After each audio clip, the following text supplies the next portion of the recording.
नमस्कार, आप देख रहे हैं BNN 24। मैं हूं आपके साथ विनय पांचाल। आज हम पहुंचे हैं नगर उरई में सत्यम जी के घर, जो कि श्रवण कुमार सप्ता जी नगर अध्यक्ष पिछड़ा वर्ग मोर्चा भारतीय जनता पार्टी के सुपुत्र हैं। इनका 2022 मैच में नेवी में सिलेक्शन हुआ है, जिनके लिए समस्त रिश्तेदार और बहनें, बुआ, फूफा, माता, पिता, दादा, दादी सभी लोग बधाई देने आए हैं। और जो भी बुजुर्ग लोग हैं वो आशीर्वाद दे रहे हैं कि ऐसे ही सारे बच्चे पढ़ें और आगे बढ़ें।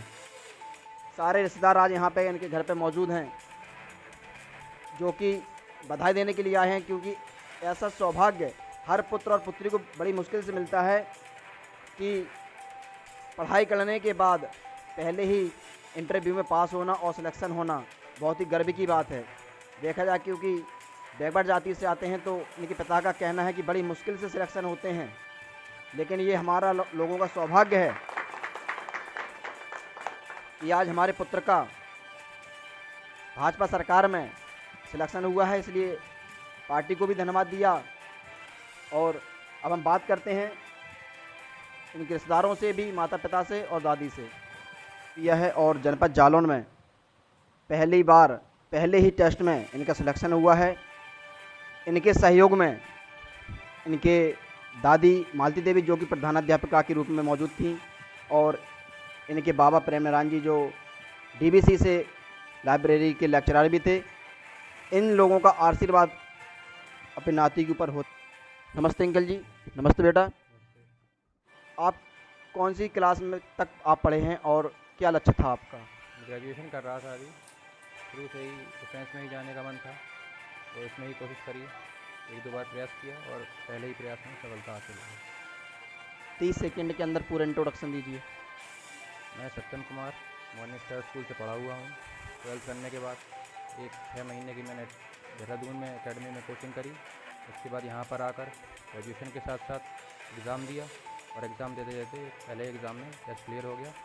फिर शुरुआती ट्रेनिंग INS चिल्का में हुई, जहाँ पर मैं 6 महीने की ट्रेनिंग कर अब घर पर आया हूँ। 2022 बैच के आप पहले से छात्र हैं, जनपद जालौन से वहाँ पहुँचे हैं। क्या लक्ष्य था आपका? क्या आपको लगता था कि नेवी में ही जाएंगे या कोई अदर विभाग में जाना चाहते थे? नहीं, मन तो यही था कि डिफेंस में ही जाना है, चाहे आर्मी हो, चाहे एयरफोर्स हो, चाहे नेवी हो, लेकिन नेवी में ही मौका मिल गया तो नेवी में ही आ गया। आप बच्चे के दादाजी हैं। आपने कभी सोचा था कि हमारा नाती आर्मी में या नेवी में पहुंचेगा या किसी अदर विभाग में जाएगा? हमने ये सोचा था कि मतलब ये खूब पढ़े, अच्छी जगह जाए। आप जैसे शैक्षिक योग्यता में आगे थे, शिक्षा के निवेश में अधिक काम किया आपने भी और आपकी पत्नी ने भी किया है, तो क्या लगता था कि हमारे नाती या नातनी, हमारे पुत्र शिक्षा के निवेश में ही पहुँचे या अदर जगह पहुँचे? नहीं नहीं, जगह पहुँचे आराम से। अब शिक्षा में तो पहुँचे नहीं हैं, ये नेवी में पहुँचे हैं। शिक्षा में अगर टीचर होते तो पहुँच जाते। आज ये नेवी में पहुँचे, तो क्या महसूस कर रहे हैं? और आगे जो बच्चे हैं आपके और भी जो दर्शक हैं उनके बच्चे हैं, तो उनको क्या कहना चाहेंगे? हम ये कहते हैं कि अच्छी उनको नेवी या कहीं अच्छी जगह भारतीय सेना में या और किसी में अच्छी जगह मिले, अपना अपना काम चलाएंगे। अच्छा सत्यम जी, एक बार बताइए, आप नेवी में पहुँचे हैं, उसके लिए सबसे ज़्यादा श्रेय किसको देना चाहेंगे? अपने परिवार वालों को, सभी को। इनकी दादी भी हमारे बीच में मौजूद हैं, दादी मालती देवी, उनसे भी बात करेंगे। आप प्रधानाध्यापिका के रूप में मौजूद रही हैं, तो जब आप बच्चों को पढ़ाती थी तो क्या संदेश देती, क्या लगता था कि पढ़ाते पढ़ाते एक समय वो भी होगा कि आपके नाती और जो भी परिवार में बच्चियाँ भी हैं वो भी हो सकता है सक्सेसफुल हों? आज आपके नाती पहली ही बार में गए हैं, तो क्या महसूस कर रही हैं? बहुत गर्व महसूस कर रहे थे। हमारा बच्चा जो है अच्छी जगह निकल गया और पहली बार में निकल गया, इसलिए हमें बहुत गर्व है इसकी। पढ़ाने में कोई कोशिश तो हमने हमेशा छोड़ी नहीं।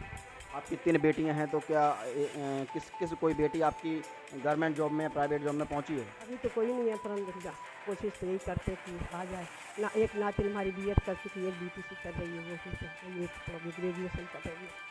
क्या लगता है अगर 2022 में पुनः अगर योगी जी की सरकार आती है, अगली सरकार आती है, सरकार जिसकी भी बने, अगर वो वैकेंसी निकालती, तो क्या किसी आपकी पुत्री या नातिन का सिलेक्शन होगा? यही सोचते हैं कि हमारी बड़ी नातिन का पहले हो जाए, इसके बाद में सोचते जो होगा आगे इसमें से भविष्य, इसके लिए शुभकामना करते हैं। हमारे बीच उनके पिताजी भी मौजूद हैं, उनसे भी बात करेंगे। श्रवण कुमार जी, आप सत्यम के पिता हैं। आपने कभी ये सोचा था कि इतने जल्दी आपकी जो सफलता है, आपके पिताजी भी सर्विस में थे, माता भी सर्विस में थी, आज आपके पुत्र भी सर्विस में हो गए हैं, तो सबसे ज़्यादा श्रेय और सराहना किसको कहेंगे? सत्यम के मामले में तो मैं सबसे ज़्यादा श्रेय दूंगा अपनी माता जी को, यानी सत्यम की दादी जी को।